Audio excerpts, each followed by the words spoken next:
Hindi po to AI, ako po si Kalad Karen. Naging usap-usapan sa social media ang naging hirit ng frontline Pilipinas showbiz newsreader na si Kalad Karen matapos nitong sabihing hindi siya AI o artificial intelligence. Nitong September 25, 2023 matapos niyang mag-report sa live newscast ng nasabing programa na banggit ni Kalad Karen ang pagiging hindi niya AI. Anya, abangan po bukas ang mas mainit na kialaman at showbiz balita. Hindi po ako AI. Ako po si Kalad Karen. Nagbiro naman sa dulo ng newscast ang resident sportscaster na si Tito Mikey Reyes na kurutin umano si Kalad Karen dahil baka AI daw siya. Ngunit sambit naman ni Kalad Karen ay totoong tao siya. Anya, totoong tao po ako mga kapatid. Matatandaan na umani ng iba't ibang reaksyon mula sa mga netizens ang inilunsad na kauna-unahang AI-generated sportscasters ng GMA Network na sina Maya at Marco.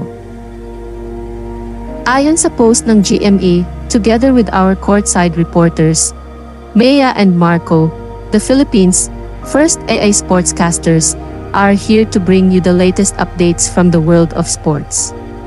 Their addition to our roster of anchors, reporters, analysts, and panelists is part in making the hashtag NCAA Season 99 experience unlike any other.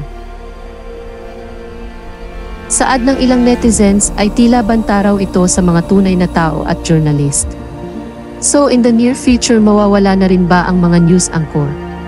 Di ko alam kung matutuwa ba ako sa innovation na to or hindi possible madami mawalan talaga ng work sa AA. Sabi nga nung professor namin noon 2018, 10 years from now baka mawawalan ng mga trabaho ang mga tao dahil sa AI. You can save money from this. However, this can never replace the passion and dedication human reporters can give to journalism. AI is a good tool if used cautiously. But this thing is a threat or creative destruction in the journalism industry.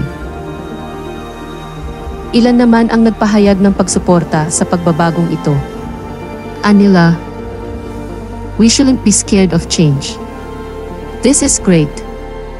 Check your college courses and skills, be aligned to the trend and think of it 10 to 50 to more years from now. That's adaptation. Those who will not adapt can't survive. Welcome to Planet Earth, a game of survival.